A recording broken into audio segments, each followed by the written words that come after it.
Buenas tardes. La revista Somos Mujer, también un asunto de hombres, les da la bienvenida a este conversatorio, Retos de la Mujer ante la Igualdad de Género. Agradecemos a las panelistas por haber aceptado la invitación y a todas las personas asistentes y a nuestros patrocinadores. Si algo ha visibilizado la pandemia de la COVID-19 es el liderazgo de la mujer. Los países donde mejor se ha manejado la crisis, sus presidentes son mujeres. Pero también esta pandemia visibiliza el aumento de la violencia hacia la mujer, amenazando con revertir los avances que se han conseguido por el empoderamiento en los últimos 25 años. Ante este panorama, se hace necesario unir esfuerzos para contener ese retroceso, propiciar espacios como este conversatorio para que tomemos acciones para continuar trabajando por el empoderamiento de la mujer. Es un honor presentarles a nuestras panelistas. Doctora Ela Urriola, escritora, pintora y filósofa. Posee un doctorado en filosofía por la Karlovac Universita, Praga, y es profesora de filosofía, bioética y estética en la Universidad de Panamá.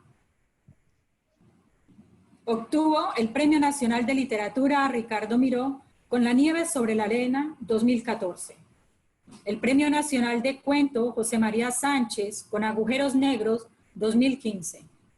Nuevamente, el Premio Nacional de Literatura Ricardo Miró con la obra La Edad de la Rosa 2018 y el Premio Escritora del Año Anita Villalaz 2019.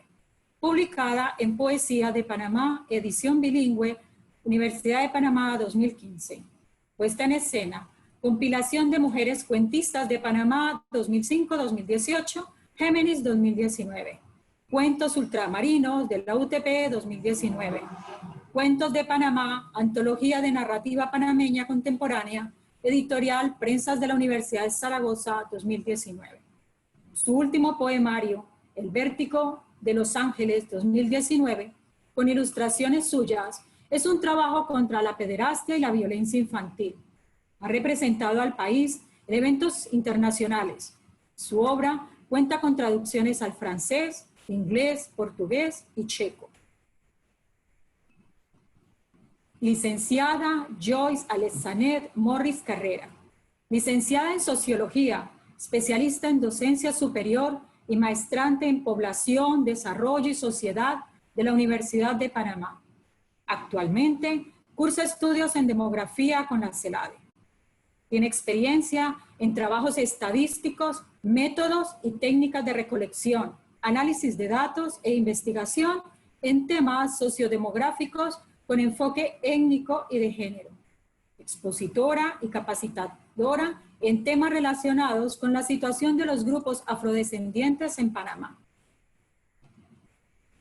Licenciada Mónica Ávila, psicóloga, creadora de la organización social Empoderarte Latinoamérica. Su propósito está encaminado al empoderamiento social como propósito de vida e historia personal. Realizó trabajo en entidades como el Instituto Penitenciario y Carcelario de Villavicencio, en Pabellón de Mujeres y Hombres, Ejército Nacional de Colombia, ONG Training for Life, Escuela Superior de Formación Empresarial de Medellín. Para el año 2016, formalizó una fundación con un grupo de mujeres y durante 2 años abanderó eventos de empoderamiento femenino en diferentes ciudades de Colombia. Posteriormente, crea la corporación sin ánimo de lucro Empoderarte, mediante la cual tiene como misión trabajar en pro del empoderamiento, apostándole a la transformación social a través de programas y proyectos focalizados para niñas y mujeres. Ha recibido nominaciones y reconocimientos por su labor realizada en las categorías de Mujeres icónicas que crean un mundo mejor para todo el Cairo, Egipto 2020. Condecoración Orden a la Democracia, Lanza Llanera, categoría oro en el grado Gran Caballero, Asamblea Departamental del Meta 2019. Reconocimiento, exaltación al mérito por la categoría Servicio Social, UCC Campus Villavicencio 2019. Nominada Premio al Liderazgo COFREN y el Club Rotatorio Villavicencio 2019. Reconocimiento Empoderamiento Social, Universidad Cooperativa de Colombia 2019. Galardón a la Excelencia, egresada Universidad Cooperativa de Colombia 2018. nominada por Servicio Social, Universidad Cooperativa de Colombia 2018. Vamos a hacer la primera pregunta a la doctora Ela Urriola, la cual cada pregunta contará con 5 minutos. Doctora Ela Urriola, desde el punto de vista de la filosofía, ¿cómo ha sido la evolución de la mujer hasta nuestros días?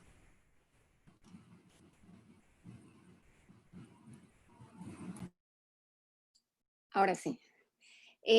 Muchas gracias por la invitación. La filosofía como disciplina no escapa de, digamos, el soslayamiento o la invisibilización de la mujer, como se ha visto en otras áreas del saber.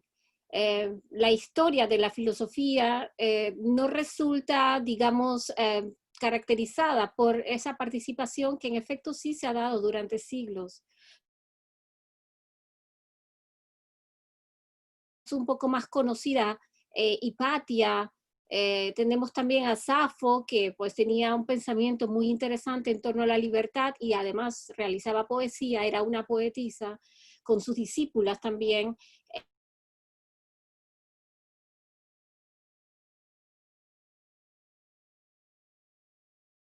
Cómo nos enseñan la filosofía en las escuelas o de cómo también en alguna medida pues la recibimos en la universidad.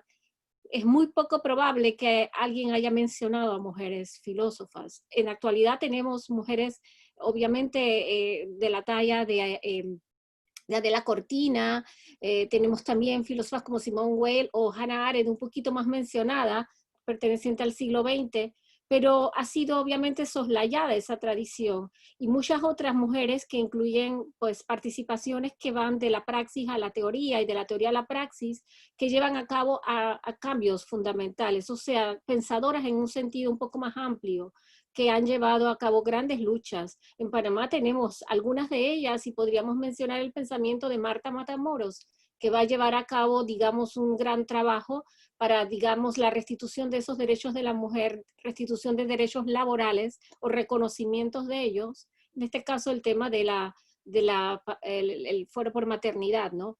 Entonces tenemos una cantidad de mujeres filósofas que son muy pocas las mencionadas dentro de la filosofía, sí, por supuesto.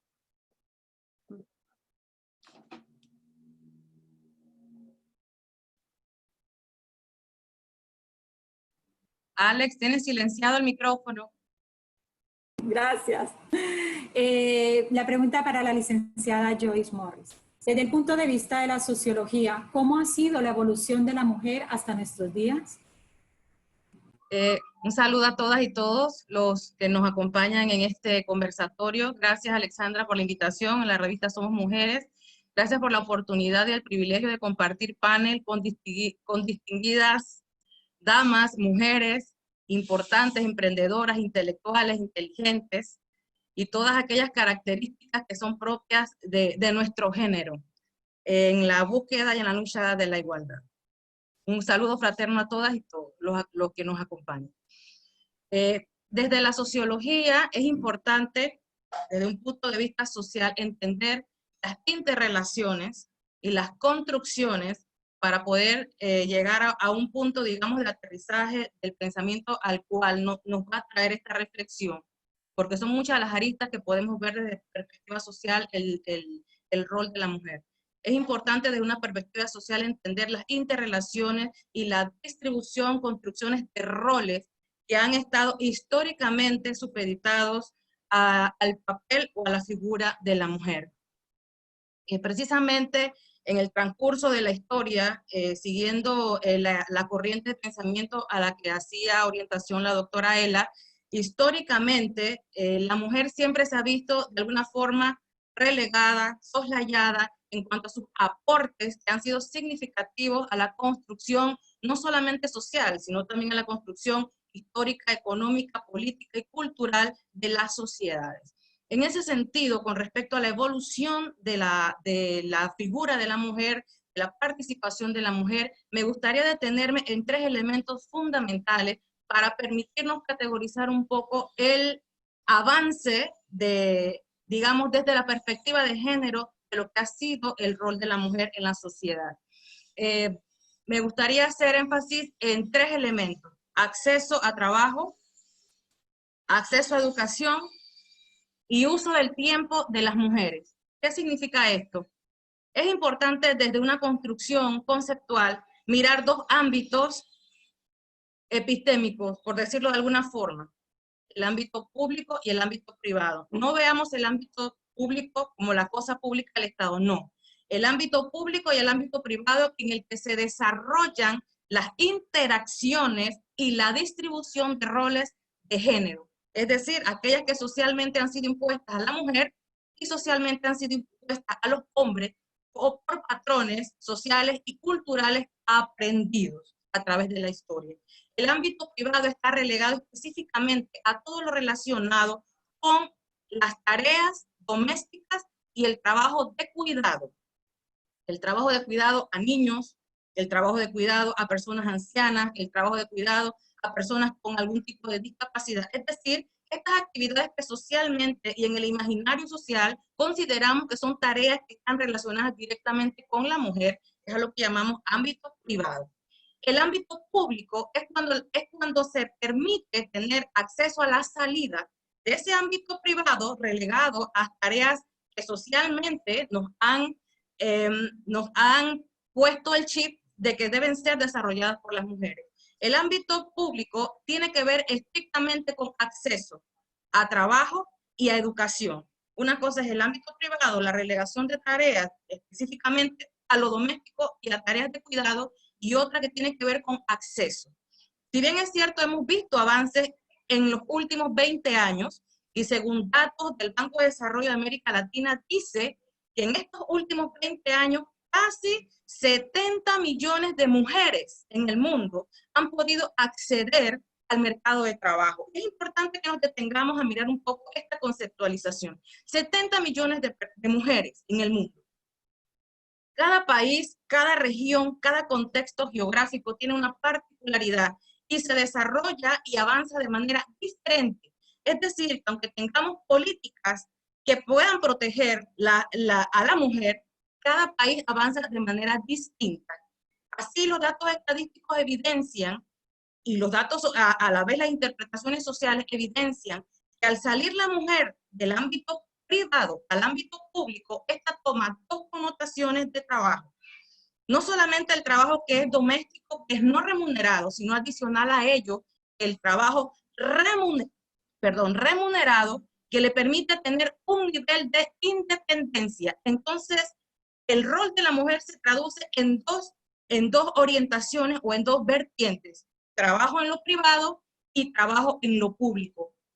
Salir al trabajo público sí evidencia un nivel de avance, sí evidencia un nivel de logro, porque ya no solamente la mujer está relegada al ámbito privado del cuidado y del trabajo doméstico, lo sigue haciendo, pero ahora con dobles jornadas de trabajo, tanto en lo privado como en lo público. Y cuando interrelacionamos esta variable de acceso a derechos como trabajo y educación, versus aquellas tareas que son específicamente culturalmente relegadas a la mujer, entonces la fusión de estas variables nos permitirán ver si realmente han habido avances.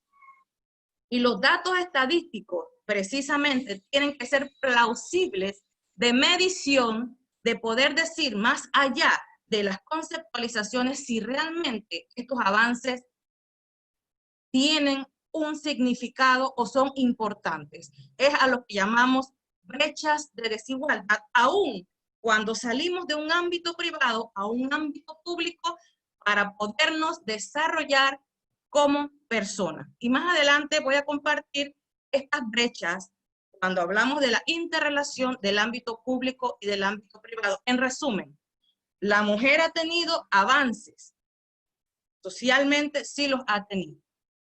Eso no lo podemos negar, pero hay muchas formas de medir estos avances y poder mirar brechas y poder identificar si realmente hemos logrado lo que se ha luchado por tantas décadas o cuánto camino tenemos por delante para abonar hacia el logro de la igualdad.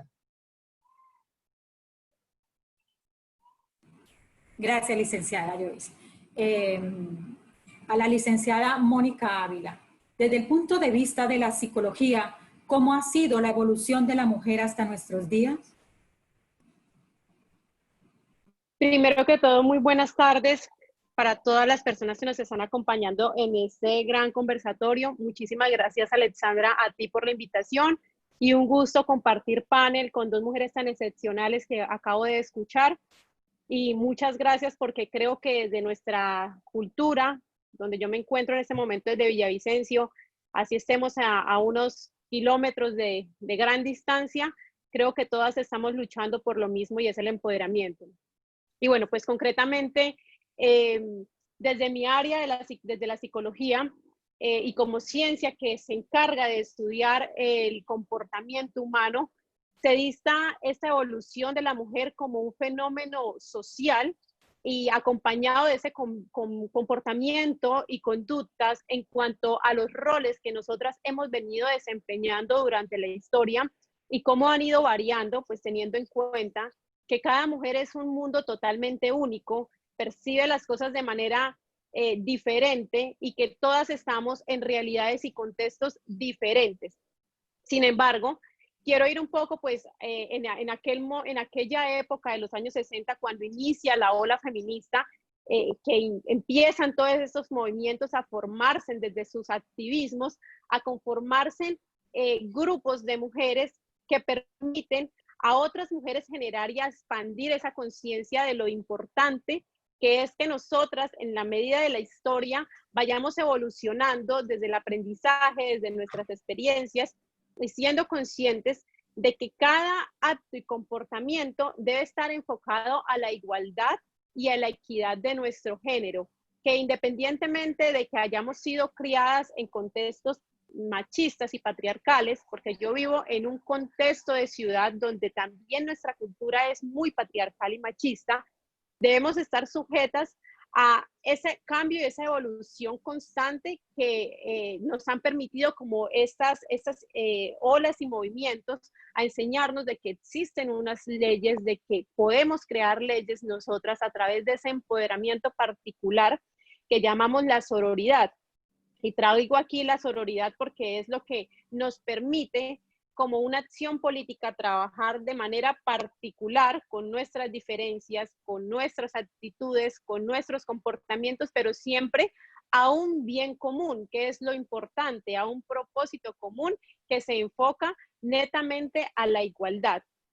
Yo quiero ponerles un ejemplo muy vivencial y es que cuando yo escucho esta pregunta de la evolución, puedo incluir un poco el tema relacionado a la vida de mi madre. Por ejemplo, nuestras madres o muchas de nuestras madres y abuelas no tuvieron la oportunidad que estamos teniendo nosotras hoy día, incluso tener accesibilidad a la educación, a la política y a diferentes roles que actualmente las mujeres estamos desempeñando. Y cuando yo hago referencia a mi madre es porque incluso y en particular, ella me decía que nunca había tenido la oportunidad ni siquiera de elegir quién quería que fuese su pareja, sino que quienes se elegían en ese momento eran sus padres.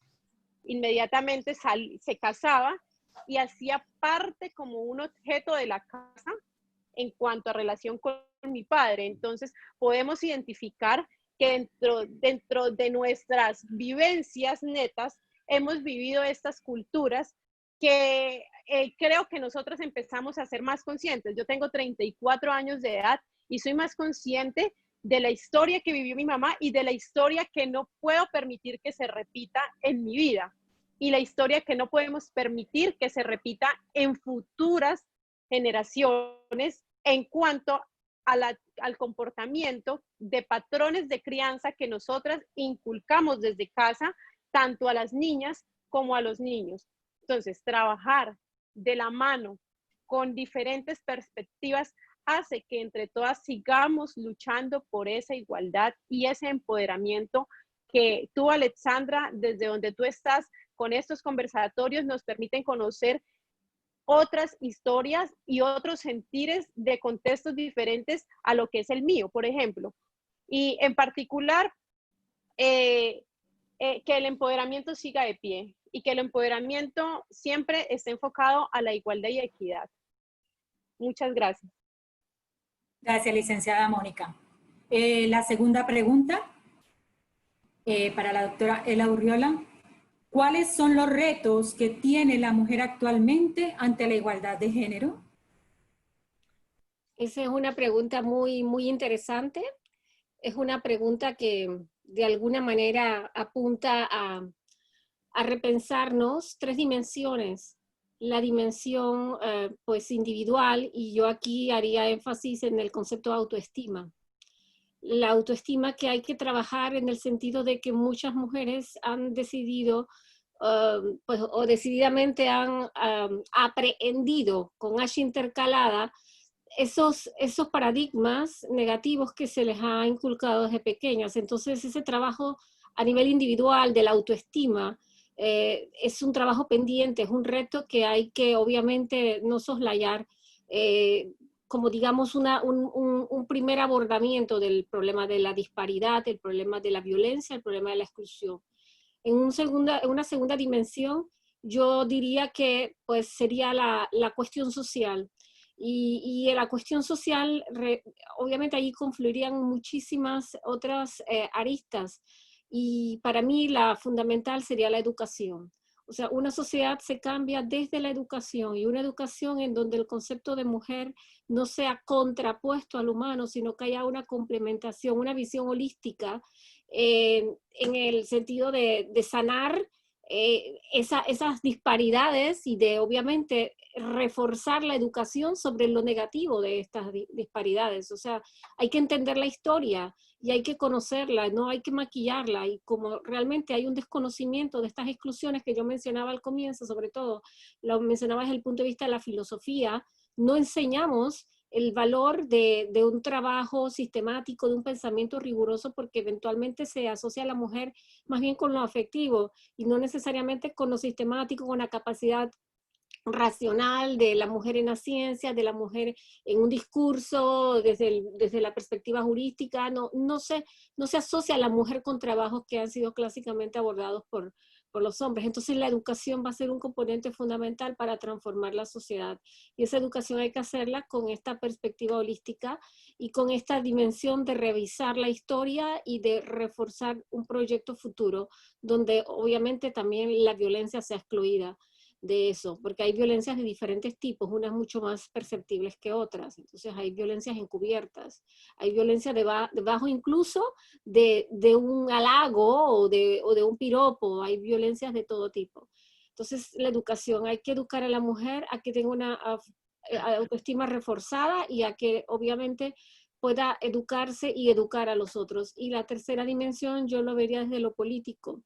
No podemos transformar el mundo sin entender el campo de lo político como un campo donde obviamente la mujer es participante y es actora, y también obviamente es sujeto de preocupación, de ocupación y de preocupación. La mujer tiene que ser tomada en cuenta por todas las potencialidades que les han sido vedadas o que no han sido reconocidas. Y en la política también se podría revisar aspectos tales como los que manejaba Virginia Woolf en el caso que hablaba de que si las mujeres fuesen capaces de asumir estos puestos políticos, es muy probable que hubiese menos guerras. Ella planteaba eso, ¿no? En un intercambio que tenía epistolar. Y sería muy interesante ver el perfil de la mujer político, y obviamente la política entendida como aquello en donde se tratan los problemas de la polis, de la ciudad, y del mundo que habitamos. O sea, no solamente un puesto, no solamente un cargo, sino esa ejecución constante y cotidiana de ver el mundo en que habitamos y de repensarlo y de trabajarlo y de obviamente también entrar en él de manera igualitaria. Así que yo pues pensaría que son estos tres elementos, la autoestima, la educación y lo político, que pienso serían retos muy importantes que asumir. Gracias, doctora Ela. La misma pregunta para Joyce. ¿Cuáles son los retos que tiene la mujer actualmente ante la igualdad de género? Licenciada. Gracias, Alex. Quisiera preguntar si puedo compartir pantalla para compartir con con las compañeras y compañeros que nos acompañan la información, quiero presentar algunos datos estadísticos de brechas. ¿Se puede compartir la pantalla? Sí, ya tienes habilitada la opción para compartir, Joyce. Gracias.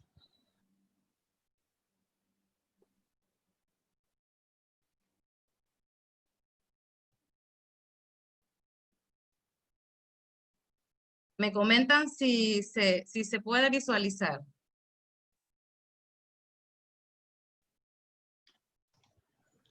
¿Pueden ver la pantalla? Sí, se ve. Sí.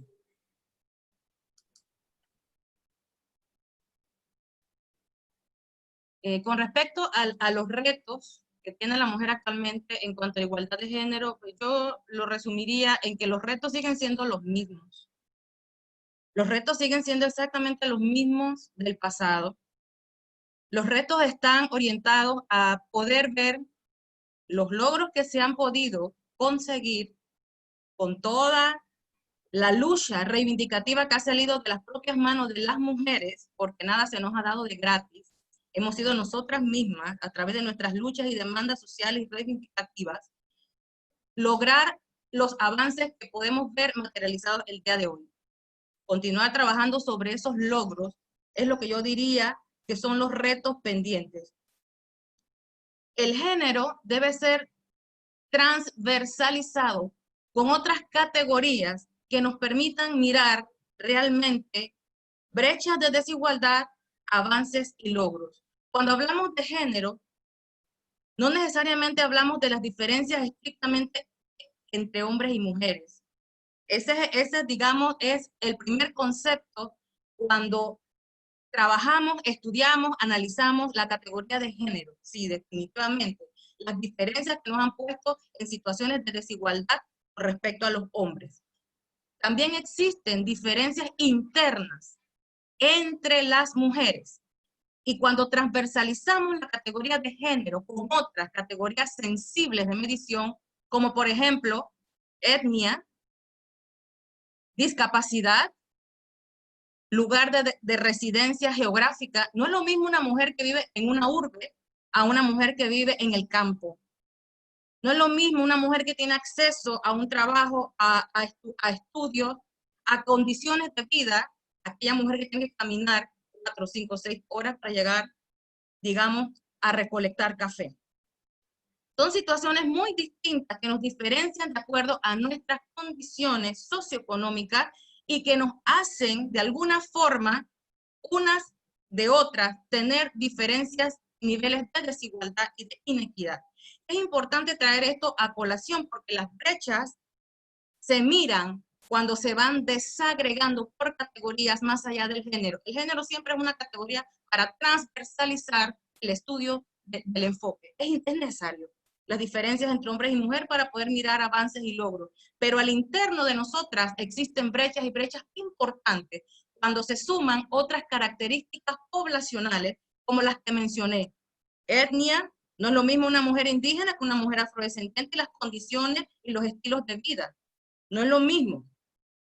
Discapacidad, no es lo mismo una mujer que tiene una condición de discapacidad, de movilidad, a una mujer que no tiene esa condición y que tiene acceso a otras cosas que la persona que tiene una limitación no puede acceder. No porque no pueda en términos de capacidad, sino porque la construcción social en la que vivimos limita aún más allá del impedimento físico de una persona.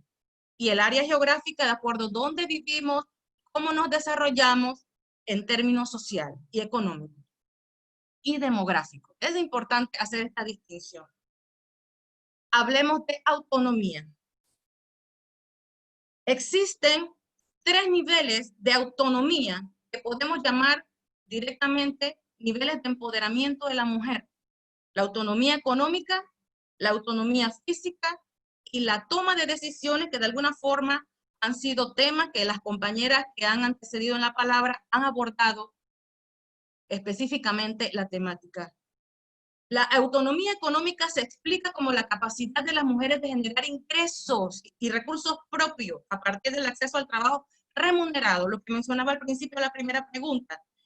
en condiciones de igualdad, y también se considera el uso del tiempo de las mujeres, porque hasta en el uso de nuestro tiempo tenemos brechas de desigualdad con respecto a los hombres. Hablamos de dobles jornadas de trabajo, cuando salgo de lo privado, cuando salgo del trabajo doméstico y voy a buscar ingresos propios. Tengo dobles jornadas de trabajo que se traducen en limitación de tiempo para poder hacer otras cosas más allá del trabajo. La mujer está relegada a estas categorías, digamos, de alguna forma, que muchos hombres no pasan por eso, pero las mujeres sí. A muchas nos han pasado. Tengo que llegar a la casa, barrer, cocinar, cuidar a los niños, hacer las tareas, y vengo de una jornada de trabajo completa y cansada. Esas son dobles jornadas de trabajo, y es a lo que denominamos el uso del tiempo de las mujeres versus los hombres, que nos colocan en condiciones de desigualdad y aumentan las brechas en la utilidad de nuestro tiempo para podernos desarrollar más allá del trabajo. La compañera, él hablaba de la educación como una herramienta necesaria, indispensable para el crecimiento personal y profesional de la mujer. Si sumamos la educación a esto, la mujer estaría en triples y cuádruples jornadas buscando el desarrollo, el cumplimiento de las tareas domésticas, el cumplimiento de la búsqueda de trabajo y de la generación de ingresos para mejorar condiciones, y también, si le adiciona a ese esfuerzo, un nivel de educativo. Y los datos estadísticos a nivel de América Latina revelan que somos las mujeres las que tenemos mejores niveles educativos que los varones. Pero cuando contrastamos la educación versus el trabajo, miremos quiénes tienen los mejores salarios, quiénes ocupan los mejores cargos a puestos de toma de decisión, y es allí donde mencionamos que podemos evidenciar brechas. La CEPAL, la Comisión Económica para América Latina y el Caribe, desagrega la autonomía económica en estos 6 indicadores que podemos ver rápidamente en nuestra pantalla, y que solamente he elegido 2 por efectos del tiempo. Esta gráfica nos muestra la población sin ingresos propios. El colorcito verde representa a las mujeres y el colorcito gris representa a los varones. Si podemos mirar quién es la población que no tiene ingresos propios, ¿qué color es? El verde, ¿verdad? Que representa a las mujeres. El promedio regional latinoamericano, el que está al extremo de la gráfica, resulta que el 10.5% de los hombres no tiene ingresos propios versus el 29% de las mujeres. El 29% de la población sin ingresos es femenino. Y podemos ir desagregando la barra con diferentes países, ¿verdad?, que fueron plausibles de medición para este estudio, lo que evidencia brechas de inequidad en el logro de ingresos propios para la sobrevivencia. Y en la actualidad, las mujeres cada día más se ubican en mujeres solteras, cabezas de hogar, sin ingresos, y aquellas que tienen o consiguen ingresos generalmente en trabajo informal. Es decir, vulnera a la mujer o la relega a condiciones de pobreza, aun cuando pueda conseguir ingresos. Pero en términos comparativos entre hombres y mujeres, somos las mujeres o son las mujeres las que convencionalmente no devengan ingresos propios, es decir, dependen de otra persona. En el uso del tiempo, las barras lo que nos indican es cómo los hombres y las mujeres distribuyen su tiempo en las actividades económicas y no económicas. En las actividades del hogar o las actividades del ámbito privado, somos las mujeres las que dedicamos más tiempo en comparación con los hombres, y si comparamos tanto el trabajo remunerado como el trabajo doméstico y de cuidado, los varones que aparecen en las gráficas haciendo tareas domésticas es la minoría. Pero la barra de mayor color, fíjense, las distancias se traducen en brechas siempre. Si hacemos una resta entre un indicador y otro, obtenemos las brechas. Siempre la mujer va a tener las barras verdes de mayor color acentuado, que representa las dobles y las triples jornadas de trabajo que recaen sobre los hombros de las mujeres. En la autonomía física podemos hablar de 2 dimensiones importantes. Están relacionadas directamente con los derechos sexuales y reproductivos de las mujeres y la violencia de género. solamente para presentar dos indicadores. Este que vemos en pantalla está relacionado con los derechos reproductivos de la mujer y hacen alusión a la maternidad adolescente. Es un fenómeno actual en nuestra sociedad, aun cuando los niveles de fecundidad a nivel mundial y a nivel de nuestra región latinoamericana están descendiendo, la maternidad adolescente está en aumento. Y aquí podemos ver en las gráficas, ¿verdad?, la cantidad de mujeres en maternidad adolescente dentro de la región. Son niveles bastante altos. De cada 100 mujeres adolescentes en Nicaragua, casi 20 niñas o jóvenes han tenido un hijo. Así podemos ir comparando cada país que aparece en la gráfica. En Panamá, de 115 niñas adolescentes, ¿verdad?, han tenido un hijo.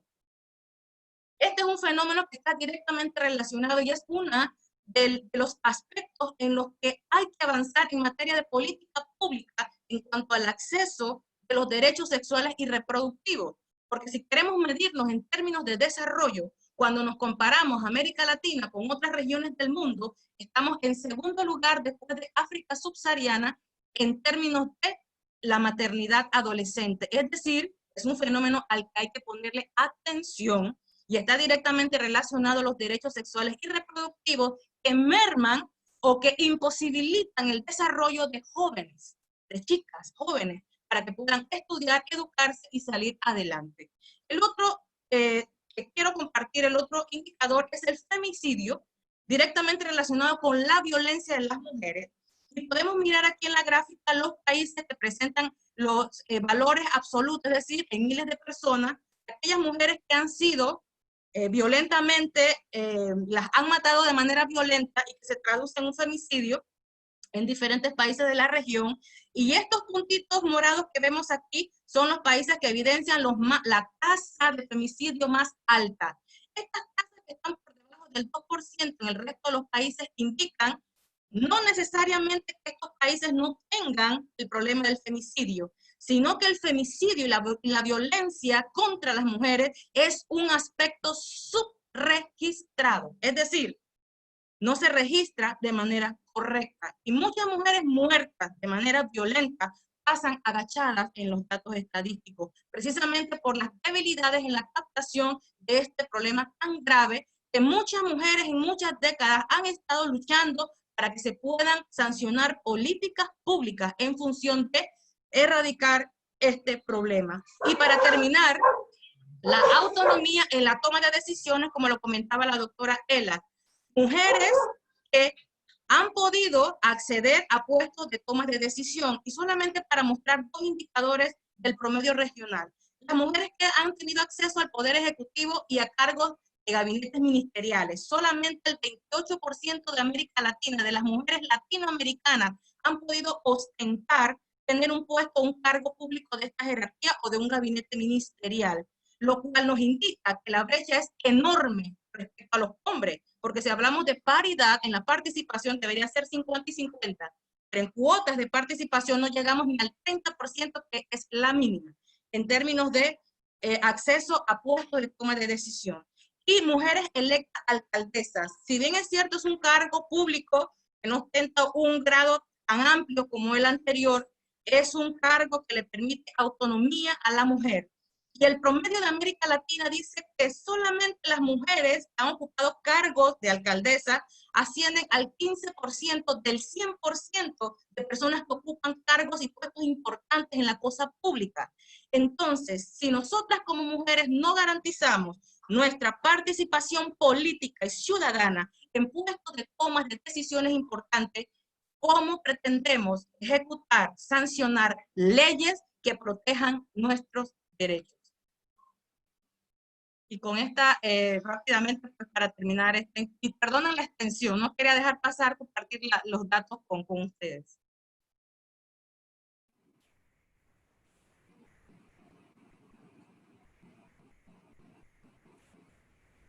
Estoy tratando de descompartir. Creo que ya pude descompartir la pantalla. Muchísimas gracias, licenciada Joyce. La misma pregunta para la licenciada Mónica Ávila. ¿Cuáles son los retos que tiene la mujer actualmente ante la igualdad de género?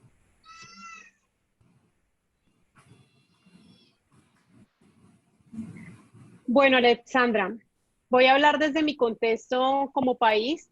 Vivo en Colombia, vivo en una ciudad que se llama Villavicencio, una ciudad intermedia, medianamente, no es muy grande, está cerca a capital Bogotá.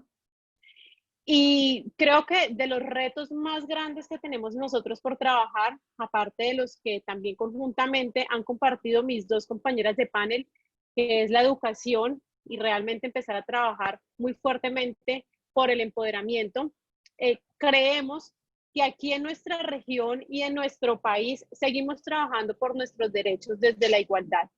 Colombia tiene miles de mujeres heroínas que trabajan en diferentes comunidades, mujeres que trabajan siendo líderes sociales, que es una noticia nacional, como día a día nos están matando a nuestros líderes y activistas sociales. Esto es una guerra muy fuerte en nuestro país, porque defendemos los derechos sociales, defendemos los derechos de las personas que realmente necesitan ser partidarios de esos mismos derechos.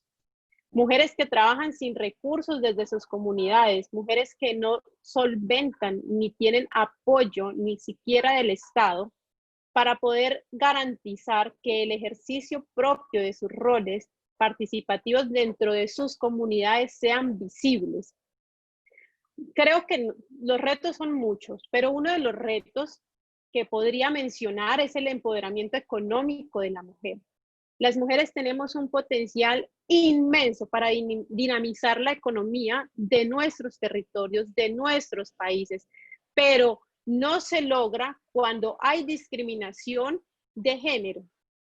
Y esto pues subyace a esas expectativas altas que tenemos por trabajar en pro de la comunidad, porque el empoderamiento no es solamente hablar de la mujer, sino es un empoderamiento social donde involucre toda la sociedad, donde involucre el hombre, donde involucre la niñez, donde se esté involucrando la misma mujer.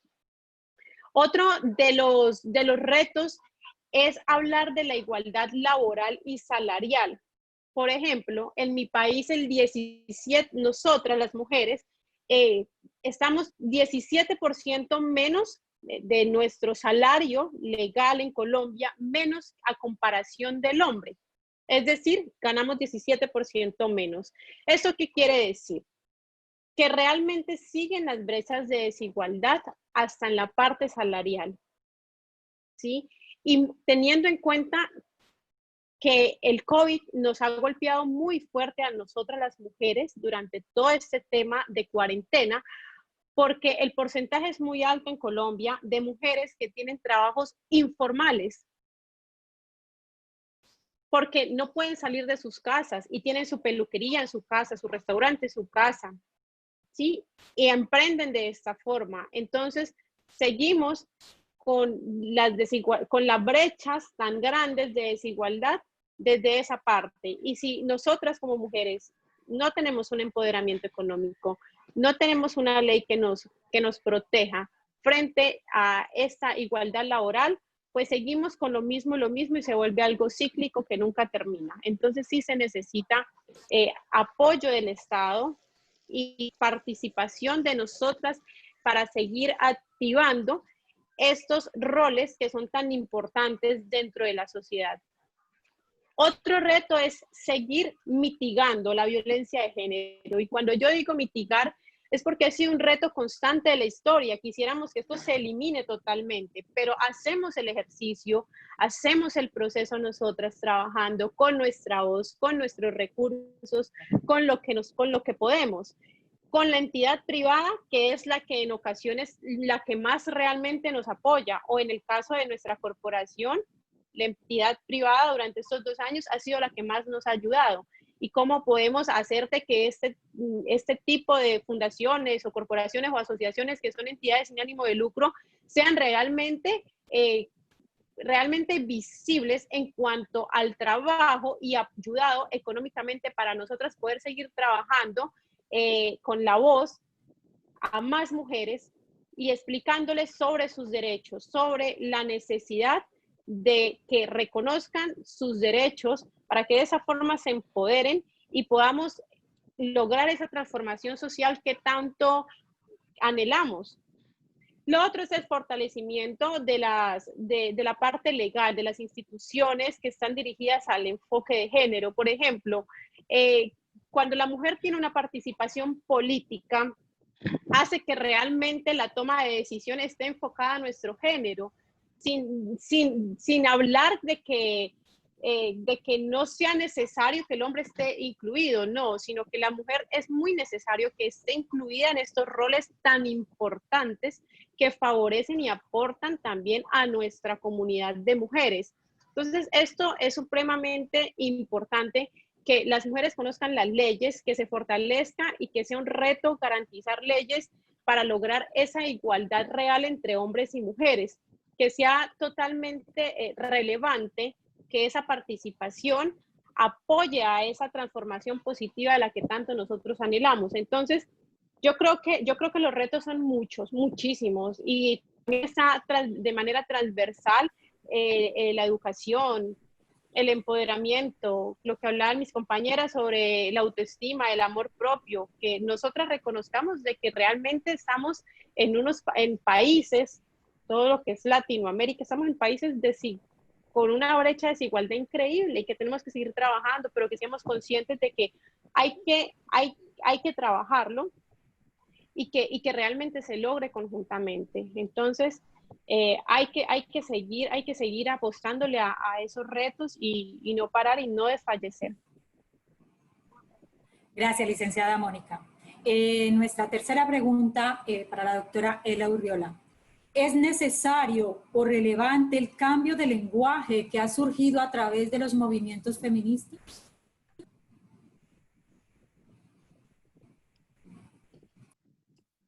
Sí. Bueno, ante todo, el lenguaje está constantemente cambiando. El lenguaje es algo vivo que se nutre de las transformaciones pues, sociales, se nutre de aquellas incluso pues, luchas, de las incursiones, de propósitos que se llevan a cabo en diferentes ámbitos.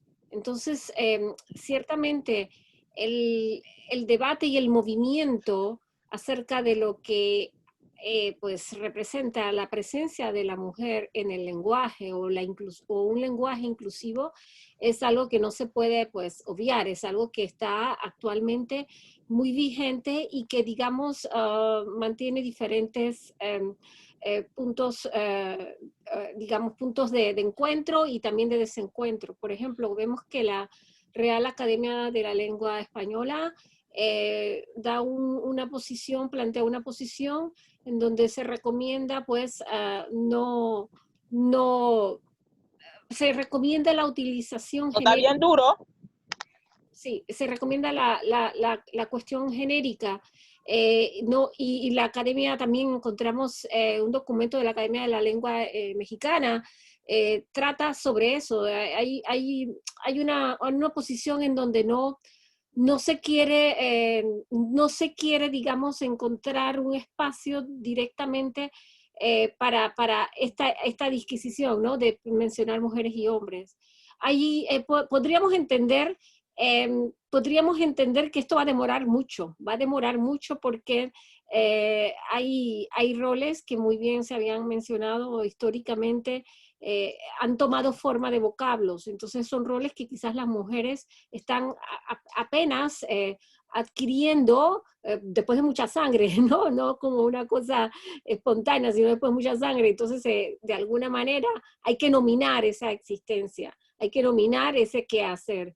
Decía Heidegger que el lenguaje es la morada del ser. Entonces, si nosotros nos dejamos llevar por eso, que el lenguaje es la morada del ser, no puede ser que pues permitamos, pues si bien cierto, la exclusión o la omisión, pero tampoco la violencia desde el lenguaje, porque no solamente es que se nombre, sino cómo se nombre, cómo se designa. En el siglo XVII y también el XVIII es prolijo en ejemplos de este tipo, y también el medioevo, cuando por medio de lo gráfico, pues los artistas conocen bien esto, hay representaciones peyorativas de las mujeres asociadas a lo nefasto, asociado a lo feo, a lo tenebroso, pero también verbalmente hay muchísimas connotaciones que pueblan el lenguaje. Está la presencia de lo femenino, pero desde una perspectiva negativa y peyorativa. Entonces no solo se trata de tener una presencia en el lenguaje, sino también de una dignificación de ese lenguaje que se vaya a utilizar. Y probablemente para aquellos que no estén muy a favor de esto, pues hay Mujeres en la Red, tiene un artículo muy interesante, escribía la colega, y mencionaba que entonces utilizar lo genérico, es decir, en vez de poner mujeres y hombres, poner personas. Ahora bien, esto nos lleva a pensar algo también. Si en la vida real, si en la realidad concreta, las personas tuviesen igualdad de derechos, o sea, hombres y mujeres, sería bastante fácil sustituir, ¿verdad? Y utilizar personas, pero es que el lenguaje no corresponde en este caso con lo que hay en las condiciones materiales. Entonces, las personas todas no ganan lo mismo, las personas todas no son percibidas de la misma manera. Entra en conflicto el problema del origen, el problema de las creencias, entra en conflicto el problema del género. Así que creo que vamos a tardar muchísimo en sanar estas brechas y estas disquisiciones que se dan desde el lenguaje inclusivo, de poder no solamente incluir a la mujer, sino también evitar y luchar y educar contra esa violencia desde el lenguaje. Y esto al final, en todos los ámbitos, desde el aspecto de las expresiones artísticas también encontramos eso. Así que ese sería mi punto de vista. La misma pregunta para la licenciada Joyce Morris. ¿Es necesario o relevante el cambio de lenguaje que ha surgido a través de los movimientos feministas? Desde mi opinión personal, porque es que hay muchas opiniones con respecto al tema del lenguaje feminista. Es un tema que ha causado muchas controversias, siguiendo la orientación de lo que comentaba la compañera Ela, ha causado mucha controversia, porque si nos vamos a las connotaciones gramaticales, el as, el os, el los, el as, que en términos de gramática no es necesario, que todos utilicemos términos genéricos como personas en vez de decir hombres y mujeres. Es importante, desde mi opinión personal, porque puede haber opiniones distintas, es importante el lenguaje inclusivo. El lenguaje inclusivo es importante. Y es importante porque no podemos meternos todos en un costal como la harina en un costal, todos igual. No, no es cierto, no es cierto. Queremos ser iguales, estamos en la búsqueda de la igualdad, pero lo cierto es que en la práctica hay inequidad y hay desigualdad. Entonces, eso está relacionado con el lenguaje. Y el término para establecer esta relación es la visibilidad. En la medida en que me visibilizo, yo como mujer, también debo exigirlo a la sociedad. No somos un todo social, pero también tenemos particularidades dentro del todo social y dentro de las caracterizaciones del todo social, con diferencias marcadas, con desigualdades estructurales. Y es importante empezar desde el lenguaje, aunque suene, digamos, tedioso. A algunas personas les suena tedioso, les suena molesto, les causa molestia al oído, a esta parte, digamos, sonora, pero por algo hay que empezar. Siempre hay que dar el primer paso. Y es importante la visibilidad a través del lenguaje inclusivo, aunque nos demoremos un poquito más. Siempre hacer la especificación. El asunto del niño, el asunto de la niña. El tema de la mujer, el tema del hombre, porque tienen connotaciones sociales muy distintas. Si fuesen realidades iguales y equitativas, no habría problema. Nos quedamos con el término genérico de persona. Pero como la realidad social es muy distinta y desigual, el lenguaje también debe visibilizar esas diferencias para poder equiparar inequidades aún en la forma en la que hablamos. Y más allá del lenguaje, pienso que es un tema de actitud, es un tema de internalizar nosotras mismas, las mujeres, que más allá de decir los y las, os y as, es importante que seamos conscientes de estas desigualdades, de estas diferencias, la conciencia, porque es importante diferenciar el lenguaje, no solamente por una moda o porque a alguien se le ocurrió que debía ser así, sino que cuál es el trasfondo que busca estas relaciones sociales. Es importante que nosotros las mujeres entendamos esas diferencias y en la medida en que somos conscientes de las diferencias y de la problemática social que existe, de las brechas de inequidad que son latentes y que son patentes y que son estructurales, en la medida que nos hagamos conscientes, pienso que es donde radica la importancia de la diferenciación y de la visibilidad, empezar con nosotras mismas. Y siempre hay que poner el primer paso. Más allá del lenguaje, yo diría que actitud de parte nuestra. Es lo que puedo agregar a esta pregunta. La misma pregunta para la licenciada Mónica Ávila. ¿Es necesario o relevante el cambio de lenguaje que ha surgido a través de los movimientos feministas? Bueno, Alexandra, considero que el lenguaje ha sido la manera como nosotros los seres humanos hemos podido también evolucionar durante la historia. Antiguamente el lenguaje y la comunicación estuvo a través de jeroglíficos, dibujos y de diferentes formas. Y cuando surge este movimiento feminista y la ola, que han formalizado tantas conceptualizaciones que hoy día nosotras, las mujeres, las nuevas generaciones, también están incluyendo dentro de su léxico y su vocabulario.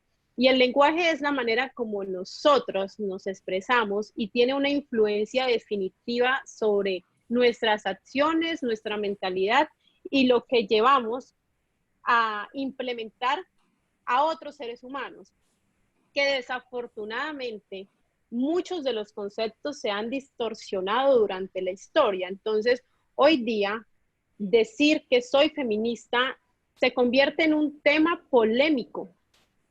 Incluso socialmente se convierte en un tema donde vas a ser rechazada o te vas a sentir que no haces parte como de la sociedad porque te excluyen, porque se han generado unos estereotipos sociales muy altos frente a las mujeres que trabajan en pro del feminismo. Esto mismo le pasó a las mujeres cuando iniciaron, se llamaron feministas en aquella época, a ellas las llamaban sufragistas. Entonces, ¿cómo ha cambiado el lenguaje durante toda la historia? Entonces, los estereotipos sociales han hecho también relevancia dentro de las propias palabras. Hablamos de género y creemos que solamente estamos hablando de mujer. Hablamos de empoderamiento y creemos que es una responsabilidad que recae sobre la mujer. Y de esa cierta manera, muchos más conceptos que se han distorsionado. Entonces, lo que decían mis compañeras panelistas frente al lenguaje incluyente, nuestro lenguaje debe ser incluyente y esto se convierte de manera tan repetitiva en nuestro vocabulario que se pasa a un nivel de hábito y creo que ahí es importante cuando nosotros nos expresamos en un lenguaje incluyente porque no fuimos enseñadas así desde nuestro hogar o desde la misma sociedad. Irlo interiorizando, irlo adaptando, hace parte del proceso del cambio. Entonces creo que en determinadas cuentas, y como conclusión de mi respuesta es un lenguaje incluyente, es a lo que le debemos ajustar nosotras y todos. O sea, todas nosotras también, pero incluyendo siempre al hombre. Muchas gracias, licenciada Mónica Ávila.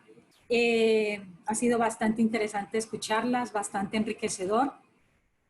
Me quedo con que las mujeres definitivamente no han sido caracterizadas, han sido invisibilizadas, sus luchas y sus esfuerzos no han sido reconocidos ni recompensados. En cuanto a los retos, todavía nos queda mucho camino por andar. La educación definitivamente, como lo han ustedes mencionado, es importante. Y es importante que todos estos conceptos se vayan hacia todo el tejido social y que desde la academia, desde el concepto, desde el pensamiento, eso se baje a la práctica, al diario vivir, a cada persona. Me quedo un poco con eso. Y con el lenguaje, que definitivamente necesitamos empezar a tener un lenguaje inclusivo en la medida que también vamos haciendo un proceso interior, que nosotras las mujeres tenemos que irnos interiorizando, tenemos ese camino que tenemos hacia adelante, hacia la lucha por la igualdad, tiene que empezar por reconocernos nosotras, ese respeto hacia nosotras mismas, ese amor propio y esa sororidad, ver a la otra como un espejo mío, como que tiene los mismos sentimientos, que las heridas del alma, cualquier herida es dolorosa y que nosotras, así como la sentimos, no provocarla hacia otra mujer. Yo agradezco muchísimo este espacio, el tiempo de ustedes, de las panelistas es invaluable, de las personas que se han conectado, porque pienso que se debe dar esta transformación cultural y social desde estos espacios. Poco a poco, hoy somos unos cuantos que de cierta manera nos sentimos comprometidos o tocados de alguna manera, pero que la idea es que vayamos sumando, y vayamos sumando mujeres y vayamos sumando hombres, para que esto de verdad pues pueda ser una realidad. Ojalá fuera algo disruptivo, algo que se diera como tan grande y que se tomase una conciencia amplia y no el a pasito, pero bueno, el a pasito también está bien. Yo quería pedirles finalmente, doctora Ela Urriola, ¿cuál es su mensaje para las mujeres especialmente, pero también incluyendo al hombre? ¿Cuál es ese mensaje suyo?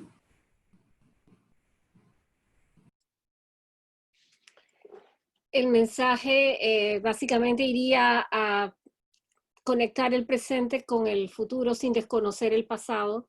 El conocimiento de la historia nos da muchas luces sobre todo lo que se ha perdido el ser humano de aprender, porque se le ha excluido de conocimientos y de aportes en ámbitos, no solamente desde las mujeres, sino también desde aquellos hombres que han reconocido el valor de las mujeres.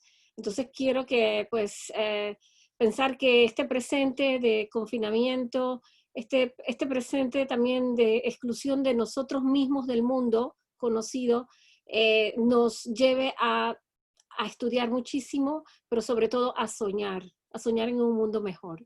Muchas gracias. Precioso. Misma pregunta para la licenciada Joyce. ¿Cuál es su mensaje para todas las mujeres y que incluyamos los caballeros? Claro que sí. El mensaje final es que el género es un asunto de todos y de todas. Que si vemos el género desde un corte categórico, caemos en las brechas nosotras mismas.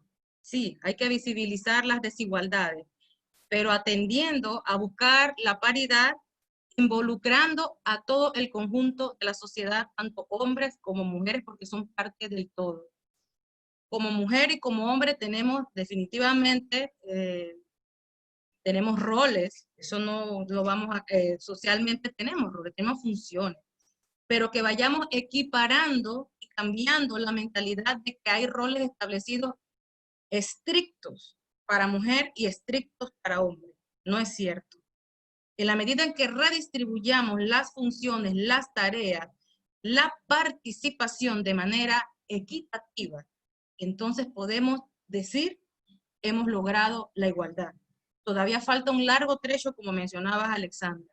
Y es importante que nosotras, las mujeres, nos empoderemos en este camino y nos abanderemos con el estandarte del empoderamiento, empezando a deconstruir patrones sociales y culturales aprendidos, porque se puede desaprender para reconstruir y construir nuevos paradigmas y nuevos pensamientos, y esa tarea es nuestra. ¿Y saben en qué espacio hay que empezar a trabajar estos nuevos patrones, estas nuevas reglas en el hogar.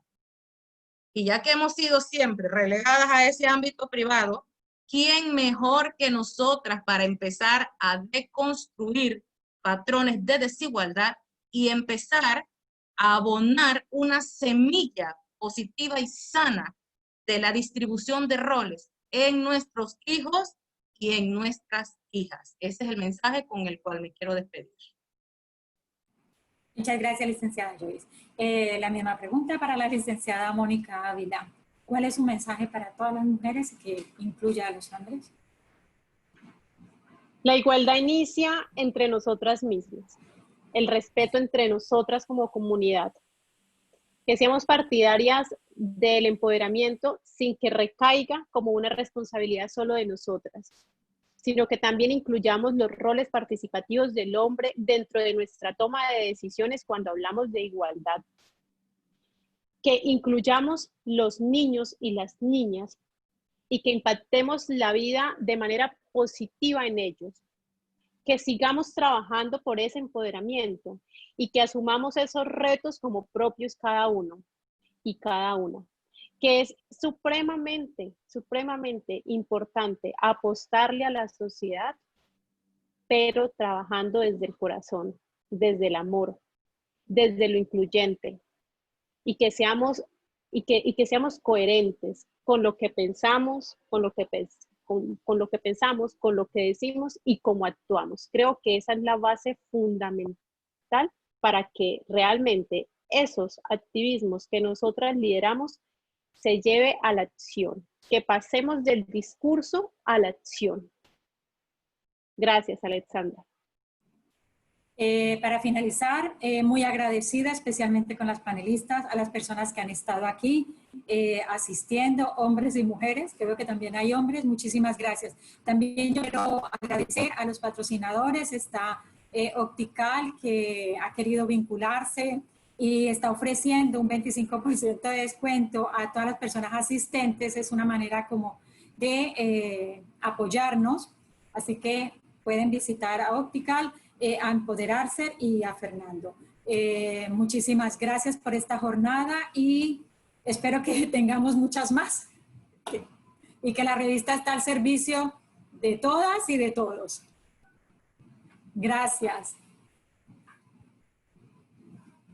Gracias, feliz tarde a todas y todos. Muchas gracias por la invitación. Gracias. Saludos, gracias.